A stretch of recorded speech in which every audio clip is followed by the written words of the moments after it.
Welcome to another episode with the Relationship Biohackers. I'm Kumar, I'm Dr. Shelley. and today on this episode, it's going to be interesting. We're going to have a conversation with Kim Holden. Kim Holden is an intimacy and relationship coach, and she guides singles and couples to untangle feelings of unworthiness, shame, and invisibility and connect with their power, their confidence, and their unique flavor of sexiness and connection. She holds exquisite space for clients to open up and access their authentic pleasure, their erotic truth. Kim is from Dallas. I met her many years ago, and she holds a sacred sexuality community in Dallas How many people are where in that? in the 100 community, people? I would say so, I think. Yeah. But she designs classes and events that invites openness, communication, revelations, deep learning, and of course, lots of sexy fun. Doesn't she do tantra classes as well? She does teach tantra classes as Okay. well. So she helps a lot of couples really get to understand the intimacy of their relationship. Exactly. And help to, as the topic is today, bring play back into the relationship, which a lot of couples are lacking and missing. Absolutely. So let's get into it. Let's do it.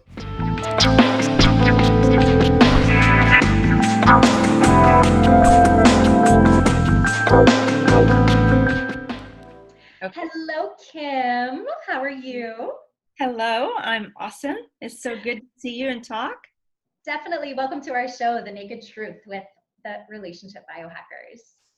So first, tell us a little bit about you, who you are. Share a little bit about your story, about why you're an intimacy coach. Yes, I went through a divorce about 6 years ago, and was doing all the things right. Got my house, took care of kids, had a job teaching school, and the wheels came off the wagon. And I realized that some major shifts needed to happen if I was gonna be able to, be happy and be the mom I wanted to be. Everybody's story is like that in the beginning, right? Absolutely.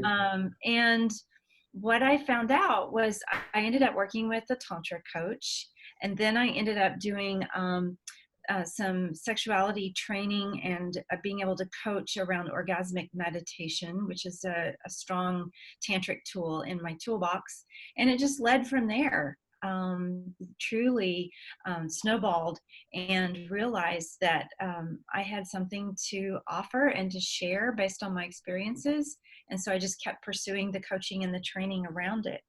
So here we are in Dallas. My desire and dream a couple of years ago was to build a sacred sexuality community. And so we started with the orgasmic meditation group, and now that has grown into something way more than just one practice.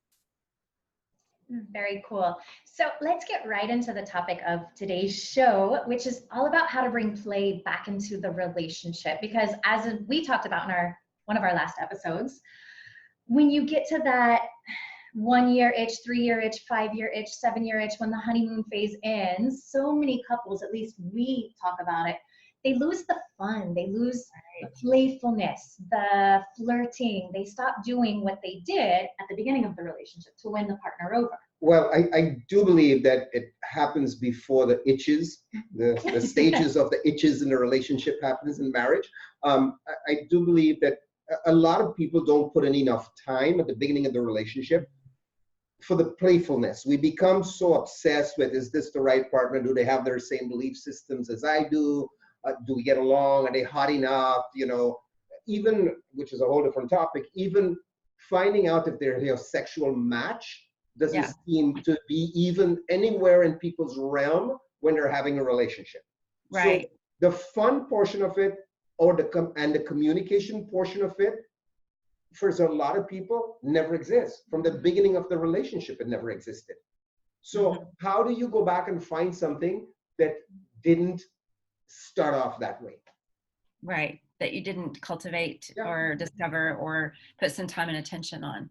Yeah. And I know for us, it's from the very word go. It's been fun. It's been fun. It's been, I wanted a life partner who was my best friend. I'd rather hang out with her than a bunch of guys. I'd rather go, whether it's mountain biking or riding motorcycles or paddle boarding or scuba diving or, just go hang out, go for a hike. It was, this is the person, because we have so much to talk about. Let's go talk. Yeah. Let's go hang out.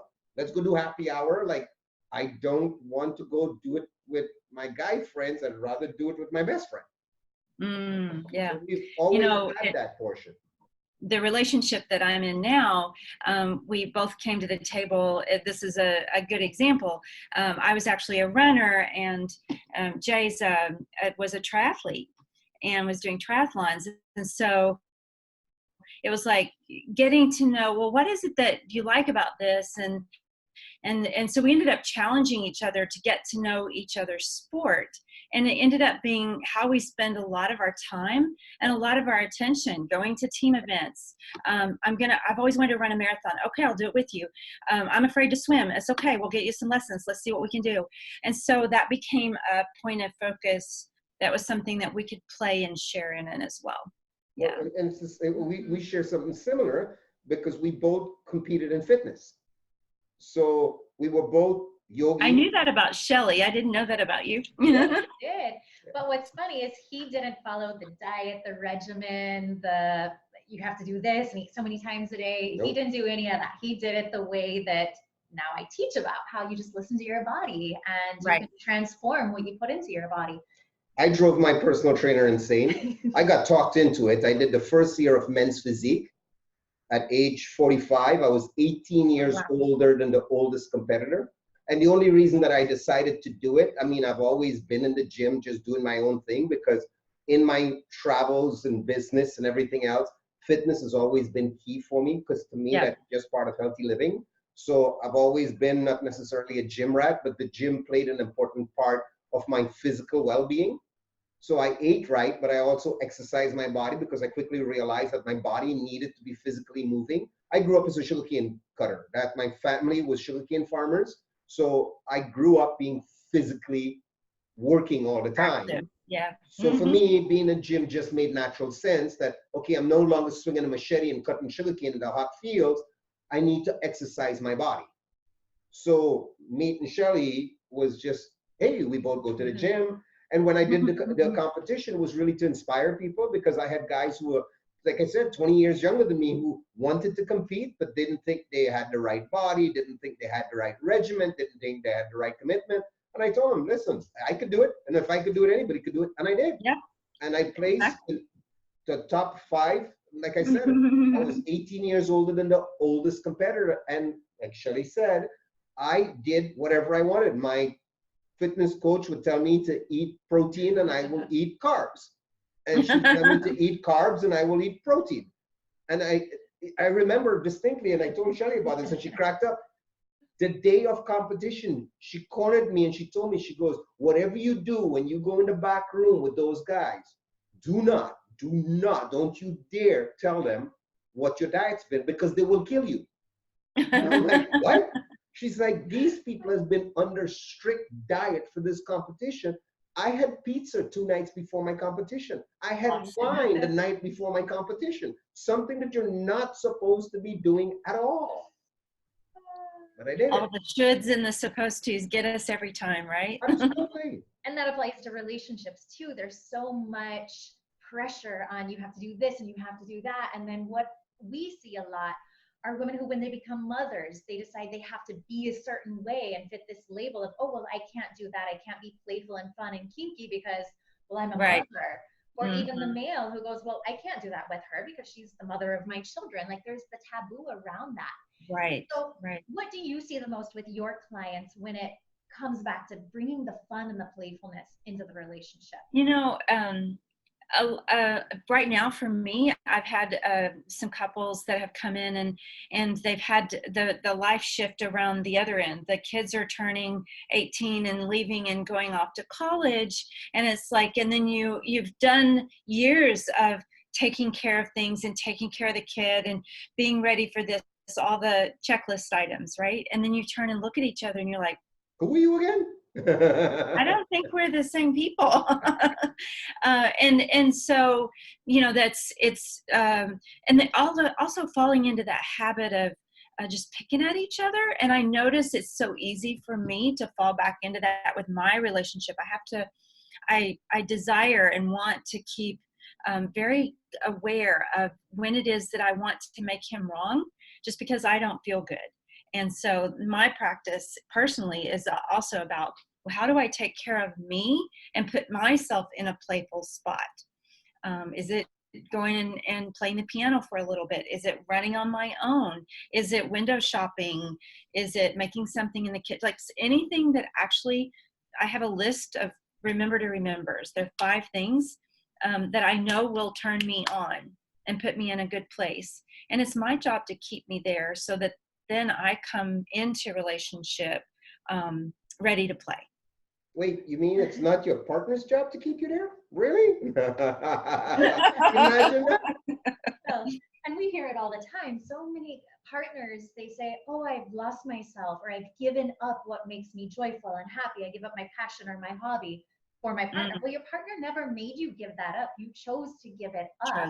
Yeah, it's a choice. They like to blame their partner for giving up the playfulness. So then they're coming into the relationship half empty, needing their partner to now make them happy. And it's a disaster. I'm grinning from ear to ear because what she just described was my second marriage, where my ex-wife, after 6 months of marriage, figured that she lost herself. She needed to go find herself. And I'm like, how do you find yourself, right? But going back to your point, our solution, because we are the same way too. I mean, especially me, I tend to be a little picky about things, dishes in the sink, etc. Right? You know. But Shelly's solution is easy. She just ignores me, or she just laughs it off. And and I will tell you something, even from a guy's perspective, it's really hard to get angry at somebody who's laughing at you. Right. Because to you, it's so important, and it's like, oh, you got to do this, and you didn't make the bed, and you didn't clean the dishes, and you didn't clean the sink, and she just either ignores me or laughs at me, and I'm like, okay, now I feel like an idiot. Yeah, I mean, it's not the end of the world, right? No. And one of the things that we try to do in our relationship is to create games. Because I work from home and have a more flexible schedule, and I'm in relationship with a lawyer, so everything is very regimented in his world. And so what we do is we create these little text games where we not necessarily just full out sex texting to each other, but but actually creating a game. Like if we've got a date night planned, one of the fun ones that I really love is I'll text him the emoji of a hand and then another body part, and he has to touch the body part, and then and notice what he thinks and feels in his body, and then he'll do the same thing back to me. So then he'll text me a hand and a body part, and then so if it's my lips, I have to touch my lips and then tell him what I'm feeling. And so we make up stuff like this all the time. It's just fun to play and to get into that playful mood and ready to see each other. Well, we're a little bit more X-rated than that. We are full on sex each other. I'll give you an example though, but it is something that, so one of the things that we've often discussed in our relationship, which is something that we're end up having to do a podcast on, but it's a good time to introduce it, is the concept, and I know it's going to sound like a foreign concept to a lot of people. When I traveled for business and we were away from each other, we fondly refer to it as folding time. When time that we were away from each other didn't really feel as long as it actually was. And the way we accomplished that was by sexting each other. And we were like, on an average trip on a day, 1,000 texts. Oh, like, wow.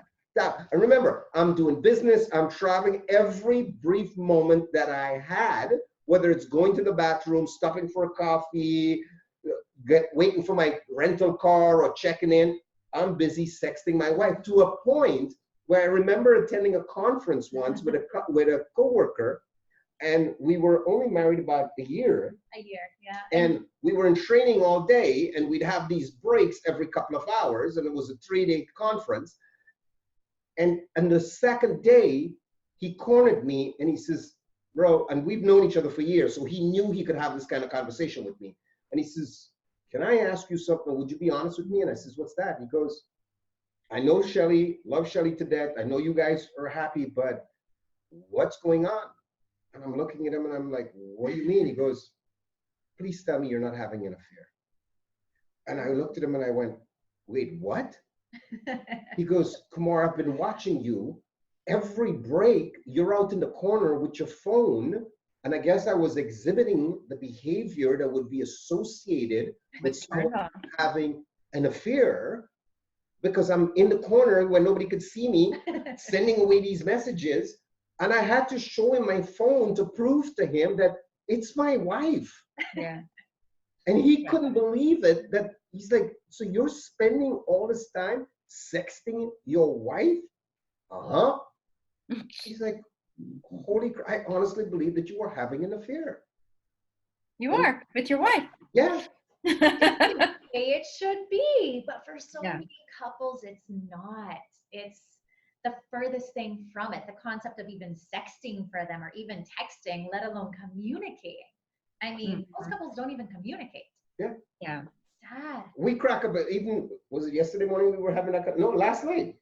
We were falling asleep at 10 o'clock last night. Yeah, we go to bed early. At 10 o'clock last night, talking about, and I can't even remember what it was, but it was some very deep conversation. Yeah. And I reminded her, I says, you know, we take things for granted, because one of the strong suits in our relationship is we're huge communicators. Like, it is something that I demand from my partner. I will not settle for anybody who can't openly communicate with me, because I'm a talker and I absolutely need somebody to be talking back to. I drive her nuts. I tell her all the time, I'm like, what's going on in your mind? Tell me what you're thinking. Because I'm the kind of person that if a thought enters my head, I tell her.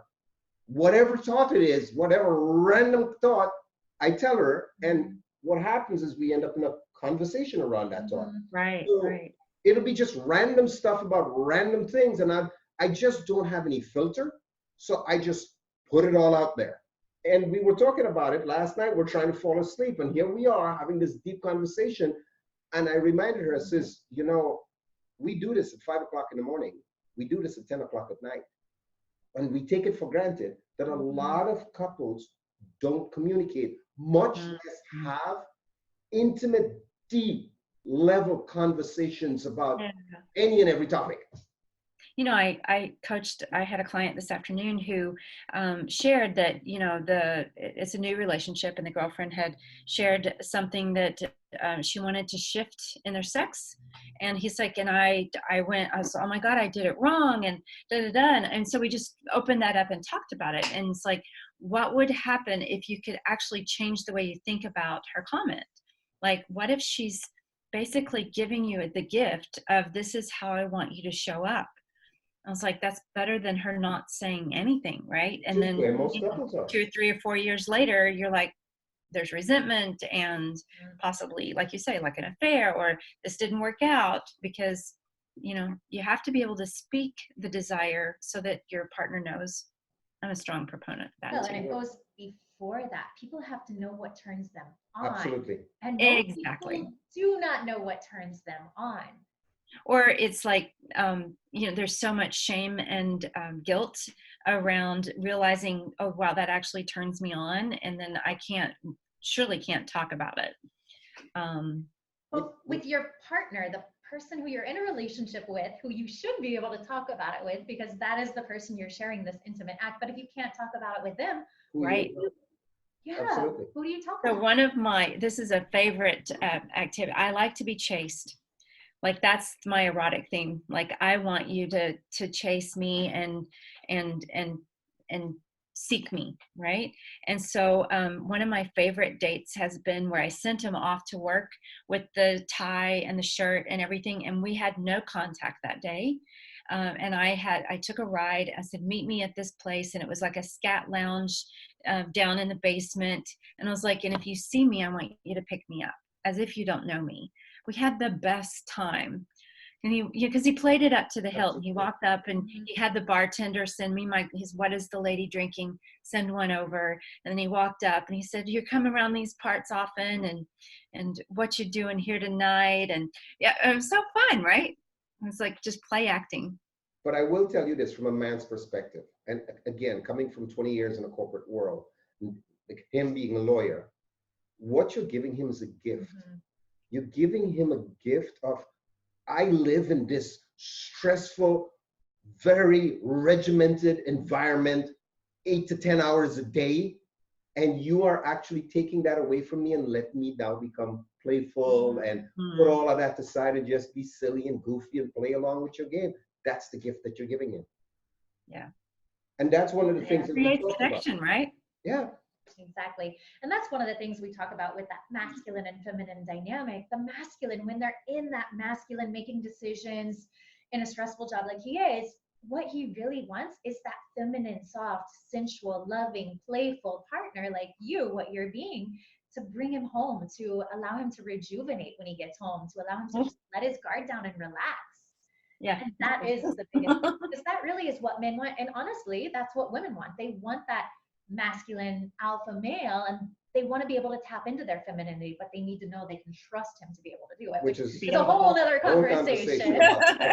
However, but going back to something that you had said, it's the communication about what you want.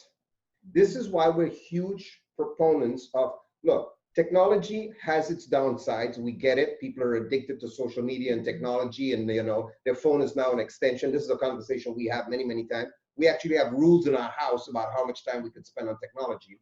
But we also use technology for a relationship. So just like you said, a lot of people are challenged by what is it I can ask and communicate with my partner of what it is that I want. Because we're huge sexters, before Tumblr got shut down from all their not safe for work pictures, we used to encourage each other to go find what it is that interests you and send it to me. Yes. And tell me about what it is that you want to do, whether it looks just like that or a version of that. Tell me that. And we found in our relationship that in doing that, we didn't have to sit down and ask each other, so what do you like? What don't you like? What are your fantasies? Which, what do you? The face-to-face confrontation is scary for a lot of women, for example, or even for a lot of men to be able to go, hey, this is my fantasy. And then for the woman to judge him and go, yeah, I don't want to do that. Why do you want another woman? Why do you want a threesome? Why do you want this? Why do you want that? Because it brings up all of her own judgments and fears and insecurities. So, but the beautiful thing about sexting is that there is no and again, it depends on how you send it to your partner. But with us, it wasn't that I want this. It was like, this would be interesting. Right. So the partner heard that, okay, you find that interesting. Let me explore that. Right. It's all about attention and curiosity, right? Absolutely. Yeah. So we found that in the early stages, now our relationship is a little different. Again, I'm a very demanding person. So I had high demands of Shelly of, I need you. I don't care who you were, who your sexual person was before you met me. I need you to really discover who that is about you if you're going to be with me. Because my level is here and I need you to meet me there, because I was done bringing women up to there. And I told her that when I met her, I says, I had brought up so many women up to that level to meet me. And when I got there, I got bored. So I need somebody to meet me there. And when I take my foot off the gas pedal, I need you to take over the steering wheel. Right. Which she did and continued to do today. But the way we broke that down was we talked about each other's past, not in a judgmental way of, because we were very mature about the way we handled it. And this is a big thing for couples. A lot of, especially women and men too, don't want to hear about their partner's past. And it's like, then how do you know who your partner is if you don't know about their past? I believe that that's actually part of erotic intelligence. Absolutely. It's being able to know what it felt like when I had my first kiss, or when I broke up for the first time, or the first time I did something sexual in public. Like, all of those pieces make up who I am. Who you are today. Absolutely. And I don't have to pretend to be something different. Absolutely. If I can be honest. Yeah. You remember how strange it was when I told you that to tell me about your past, tell me about your past lovers, tell me about the things that you've done. Because no man wanted to hear that, because, well, no, I want to be the only man who, you've been with. There is that macho feeling around that. Right. And for women, it's, well, I don't want to imagine you with another woman because you might have enjoyed sex better with her. So it brings up all of those All insecurities that both men and women the have. shadow stuff. Yeah. But let's be real. I can't go back in time and be there for you. So I have to accept you where you are today. And one of the reasons and there's another beautiful side to that too. I was married for 23 years before we closed our marriage, and so divorce is nasty, and it brings up terrible feelings. And so the more I heal around that spot, the more I'm able to, because I'm with a partner that allows that kind of repartee between each other with our former partners, and I'm able to say, well, this I didn't like, and now it's softening, right? It's like, oh wow, I loved it when he did this, or I remember having a good time here. And so now the gratitude's coming in, even though that was a relationship that closed, I can still have that, remember that there were good things about it too, and it's safe to share that and say that. Now, if you're a smart partner, you want to know all the nitty-gritty details of your partner's past, because if you're smart about it, it's like a jigsaw puzzle that you start getting an idea of who this person is and what it is that they want, so you can be that. You can bring that if to you the don't table. know their history, how the hell are you ever going to figure that out? Especially when there's no communication. Yeah. So what do you find is the most like difficult thing with your clients? Because we have our own fair share of stories of clients and their struggles to get rid of the shame and to figure out what they like, what they don't like, and communicating. Like, what has been your experience with that? What tidbits of knowledge can you share? What the clients that, what are the like the biggest problems? Yeah, or getting them to just open up and be playful and fun and know what turns them on, know what turns their partner on. that, well, honestly, a lot of it is what we just covered is I can't be attracted to, I learned this from Shelley in one of the very first phone courses I did with you, and I've used it time and time again, especially with women. I was like, get dressed up, take a book, go sit in a coffee shop and play a game. You know, can you make yourself feel good with what you're doing? And how many men can you get their eye contact, get them to make eye contact with you? Can you have them come up and say something to you first? Can you ask for the phone number? And they're like, oh, that's cheating. And I was like, you don't have to do anything with it, right? Absolutely. And you're Absolutely. in your full running glory, and you go home and you take all of that juicy, yummy stuff home. And that's one of the things that I've always encouraged you to do. And she found it really strange when we first started out that I told her, I says, when you go out, if you're out, whether it's a coffee shop or whether you're out with your girlfriends having a glass of wine, if a man walks up to you and offers to buy you a drink or wants to know your name, I says, whatever you do me a favor. Just, if you have to let him down gently. This is because you don't understand, as a woman, especially if you're an attractive woman, you get attention all the time, so you're used to it. But for a man, it takes an awful lot of courage to walk up to an absolute strange woman, especially if she's beautiful, and try to engage her. And the normal response that women give is, I'm married, I have a boyfriend, piss off. And this guy just completely deflates him. And what you've done as a woman is that you now make his next attempt to talk to a woman 10 times more harder. You know, I get that all the time because I do tantric events and puja parties and stuff like that. And there are lots of people that don't, there's 100 different ways you could do them. I get that. And so they want to know exactly what's going to happen. And do I need a partner? And so they reach out to me. And in the beginning, it was confronting. And I've learned to do that. I like, how can I actually stay in this conversation with this person who had such brave moments to ask me these questions?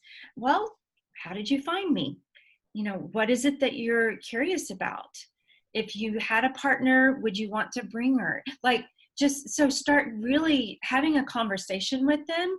And, you know, and then 9 times out of 10, it wasn't actually me they were interested in. They were just nervous and curious. Absolutely. And even the one or Absolutely. two that are like, well, would you be my partner? And I was like, well, I'm presenting, but I would love to see you there. Or I have a partner. Why don't you grab somebody and join us? So again, it's that unconditional love for human, right? Yeah. When you can't, we do this at the pujas all the time with the eye gazing. I was like, can you beam love at everybody that comes across your path, whether it's the curious, hungry man on Meetup, or it's the cashier at Walmart, or, you know, whomever, just so that you can be human and show them that unconditional love. Yeah. Doesn't have to be violatory. Exactly. And I think in society today, just what we're seeing with technology and the disconnect, people can't even look at you eye to eye anymore. Yeah. They're so afraid. Us living in Mexico, it's like, wow, we greet everybody with a hug and a kiss on the cheek. Absolutely. And the few times we've gone back to the States and we go in for a hug and a kiss, people are like, what are you doing? You know, there's such a disconnect with human touch that people are afraid. They're like, well, what do you want from me? There's like that hidden. And, you know, I read an article, it's a couple of years old now, from the Atlantic, and it was talking about how the younger generation now, with so much of this online texting and dating, is, and we think, oh, you know, I've been texting this person and maybe talked on the phone, but I've been doing this for 2 months, and we agree to meet, go on a date face to face, and then it's like, it's daunting because they can't show up. We've not shared energy at all. There's no limbic connection. And so you think you know them because you know facts, you know, pieces of information. Absolutely. And then you put people face to face, and in our human bodies begin to exchange, you know, the hormones and the signals and all of this that happens in a limbic connection. And then all of a sudden it's like, wow, you really are a stranger. Yeah. And then we assume that there's no connection. You know, so I think we're seeing some side effects from that, actually. Well, look at our own story. Like, we met online. We're online babies. We were the poster children for the online website that we had met on. We exchanged a whole total of maybe 4 emails in total. 4 text messages before meeting. It was a couple months before we actually met one another. And even back then, I brought this up a couple weeks ago, like back then the dating profiles were intense. Like, they were paragraphs. Who are you? What are your interests? Like, I mean, there was so much, and today it's just swipe right, swipe left. Nothing. Here's pictures. That's it. Yeah. But when we met, going back to what we were talking about, it was a 2.5-hour conversation, non-stop for 2.5 hours over coffee. Yeah. And then it was nonstop after that. It was like, okay, tell me about you. Tell me about your past. Tell me what turns you on. And it's crazy. And I want to get into your erotic themes. I don't know if you have different levels of erotic themes from one of the questions you sent me here, but most people don't even know what turns them on. Mostly women, because I mean, for men, as we always say it, a man knows when he's turned on. It's like, boing, I'm turned on. But for women, they don't know what turns them on. And I remember him asking me, what turns you on? And I'm like, well, you've been with a lot of women. You should know what turns me on. Nope. Nope. And it was so, he's like, no, every woman's body is different. And I'm like, really? I thought it was, you know, the same, until I started realizing, wow. And when I started coaching women, I started realizing how many women have no idea what turns them on, because there's this disconnect between their brain and their vagina.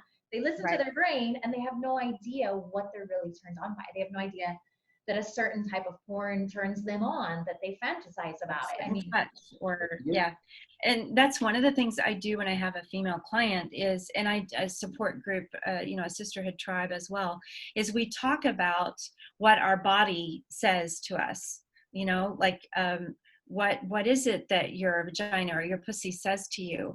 That's one of the prompts that we answer every week. Right now, my pussy says. And getting them and teaching them like that gut reaction when something happens of, oh, that's a no, and oh, that's a yes. And being okay with and trusting that your body knows, and taking the yes and being curious about it. You know, and that's when I realized that it's not so much the act of kissing that for me as an erotic theme as it is the hint and the longing and the grazing and the breath and all that happens before lips touch. That's what turns me on. It's the tease. The tease, exactly. Because I was going to say for us, the sexting, that's the tease. That keeps us constantly connected all day long, which keeps that flame burning. So when you see each other, it's like the desire, the arousal is already there. So it doesn't take 45 minutes of warm up and foreplay and turn on because you've been at it all day long. All day. Well, your sexual energy runs all the time. And that's what makes, you know, different people have different words, a utopian world, a euphoric world, a fuck yes life. I mean, whatever the thing is, but that's what makes, you know, they laugh at me, but I actually believe that sex could heal the world. Absolutely.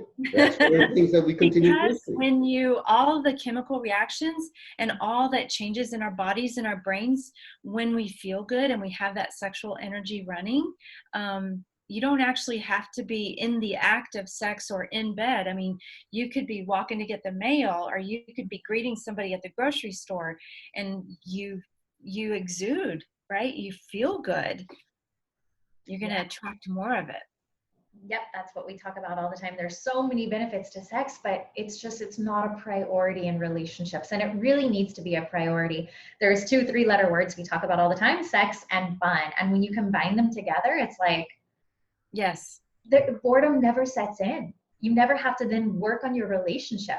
And that's, you know, that's a funny word, just work on relationship. It should never be work because everybody wants a relationship.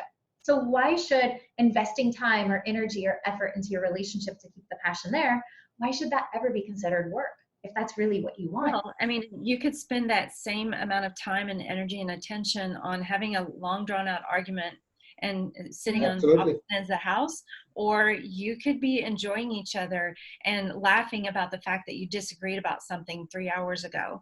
And, you know, which one feels better? You know, not much of a choice there. Well, here's a good analogy when it comes to that. We both love to cook. So it's just like cooking. For some people, cooking is work. Getting it prepped up and getting it cooking and seasoned and everything else is work. But for us, cooking is fun. It's our time in the kitchen together while she's stirring the pot or mixing something. I'm cutting up ingredients for something else. And oh, do you need some of this? I'll cut some up for you. Can you turn my pot too? And so for us, it's like we're dancing in the kitchen. And when we're done, the joy of it is sitting and tasting each other's food. Oh, this is good. What do you think? Like we posted the other day about, we had this cook-off about something silly, but regardless, it was a joyful thing of us both being creative in the kitchen. So for us, cooking was never work because we love seeing our partner's reaction, tasting that food, knowing that so much love went into that, and you were getting the flavors just right so your partner will enjoy it. That is the same way we approach sex, the same way we approach relationship. It's not work if you're having fun doing it, and if you're putting your partner as a priority of receiving what it is that you're doing. Yeah, absolutely.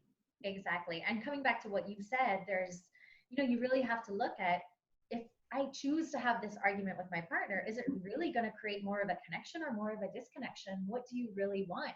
So why do you think people argue in relationships? Why do they nag at each other? Like, what really is that root cause? Wait, before you answer that, one of the things that always come up with a lot of our clients, we ask them, and I'm sure you've asked your clients this, if you had the choice to be right or to be happy, which would you choose? And 9 out of 10 times, everybody will tell us that they would choose to be happy, yet they choose to be right. Right. That is one of the mantras, is the right, wrong, good, bad, should, shouldn't. I was like, if you could take that away, so you take the judgment away, right? Then it's like, it's just noticing and awareness, which to me is Tantra, presence and awareness. Absolutely. And noticing, wow, you really aren't a morning person, you know, or, you know, that's where we get into some of our arguments, but I can honor that space for you. and I'm going to honor myself with this, and then reconvene. I think that what I see with couples, that one, it's a habit, the just rolling the eyes, making a snarky comment, like it's just become habit, and it's easier to do the habitual thing than to change it. It's like going to the gym or eating healthy or brushing your teeth. You create the habit, and then that's what you fall back on. The other thing is communication. It goes back to communication. I'm going to be snippy and nitpicky and things like that if I haven't cleared, like if I haven't communicated well enough so that the things I'm frustrated about I've shared, and then we've gone on, rather than just letting it pile up until it seeps out like rusty pipes all the time is what we call it, rather than being able to be clear. And that's my responsibility. Yeah, it's our own individual responsibility. And again, too many times we see the partner pointing the finger, blaming the other one for whatever happened that caused the argument, the disconnect, the nagging, the unhappiness, the lack of playfulness. And I mean, don't get us wrong. It's not as though we have a perfect relationship and there are no arguments in our relationship. There are. Right. A lot of times, like I tell Shelly a lot of times, and it has gotten better over the years, that a lot of times I'll see something that I want to say something about, and then I think to myself, because before she came into my life, I joke with her all the time that it's like living with a college student, but because my house, before she entered my life, my neighbors used to joke, their wives would come over and go, "Oh my God, you keep a house better than we do," because my house was always meticulous. And now, over the years, being with Shelly, there are certain things that I just look at it and go, I could say something, but is it worth it? Mm-hmm. Is it really worth it? Is this really important? And like the old saying goes, is this the hill I'm going to choose to die on? Right. Well, are the right or happy? Yeah. So I'm just like, yeah, whatever. Yeah. Well, I want to thank you so much, Kim, for being on our show. Do you have any other last words to say? Any other wisdom you would love to share with couples out there on how to bring the playfulness back into their relationship? But remember, she also wanted to discuss the travel and the... Oh, yeah. Do you have anything to say about the travel? Well, we sort of touched on that at the beginning, right? Yeah, we did a little bit. We kind of just... Well, I told you how I handled it. What we do is we actually have, personally, we have a locked file, and we share pictures of each other so that we can say hi in a little bit more risque fashion. And we also set aside time to actually speak on the phone or FaceTime if at all possible. And then the things that we would normally do, they're one of our favorite good nights things that we do is tell me something that you want me to know, and then the other person just receives it, and then you ask the other partner the same thing. So it leaves it wide open. So tell me something you want me to know. It could be something you were frustrated about, something you thought you did really well today, or something I missed about you today, or I'm looking forward to you coming home because of this. So it's just a chance to share one small thing that you want them to know, and it's very potent when it's that way. And I will tell you again, coming from a corporate background for 20 years, my first marriage, and I will freely admit this, got destroyed because of my travel. I was traveling 40 out of 52 weeks a year. So by the time I got home on Friday night or Saturday morning, the last thing I needed to hear was my partner say, "Oh, you need to do this around the house," because I'm like, I'm home for 24 hours. Like, can you give me a break? And can you allow me to actually get to know you again? Because I've been gone for the last 5-6 days, and I'm going to be gone in another 24 hours. So can we just be fun. And that's such a tough spot, you know. And when I had children, when they were babies, my husband also traveled like that, Monday to Friday. And we learned one of the things, and again, notice this is something good I can say about the relationship that's actually closed, but one of the things we learned was to take care of post office and laundry and errands and things like that. Each of us took care of certain things during the week so that we had that more sacred time. Absolutely. Yeah. But it, like you say, it comes back to time and attention. It takes some planning and intention to have time together. But I noticed it that When coworkers of mine I was going to say that, yeah. would not speak Never. to their spouse for like 3 Never. days. Like a 3 quick, days. what did you tell me? A quick hello, good morning, okay, have a good day, bye. Like that was Oh, wow. their communication. And then you look at their relationship and no wonder they don't have a relationship. Well, and there's such a difference, right, between communication and connection and communication. Exactly. Yeah. And again, for us, it was way more hardcore because for us, it was all about our kink was the sexting. So the minute I opened my eyes in the morning, I'd grab that phone and send her a text, hoping that if I'm in a different time zone, well, whenever she wakes up, there'll be 5 of them waiting for her while I go get myself ready to go to my meetings. And then during my meeting, we used to joke about it all the time. I'd be sitting in a meeting underneath the table, closing $1 million deal, busy sexting my wife. That's how important it was for me. And I remember I had a boss who used to give me shit all the time for that. And he's like, you always are on the phone with your wife. And I go, yeah. And he's like, I don't talk to my wife for like 3 days. When I get home, I'll figure out what's going on. I'm like, yeah, that's not going to work for me. Because it's the last person I communicate with at night, even if I'm out with clients, even if I'm out with coworkers and all of that, I still find the time to text. Whether, again, we always say, use the technology. You can text somebody sitting on the damn toilet. It takes only 30 seconds to do it, to stay in contact, to let the person know that you're thinking about them.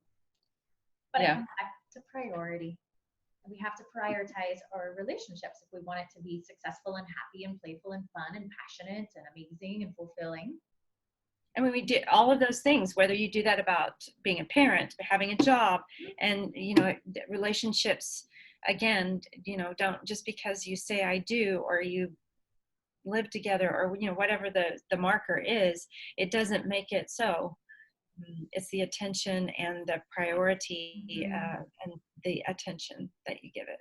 Now, one thing about that, though, is, and it's something that we've had to come to understand, that when there is passion in the relationship, that passion is not going to go both ways.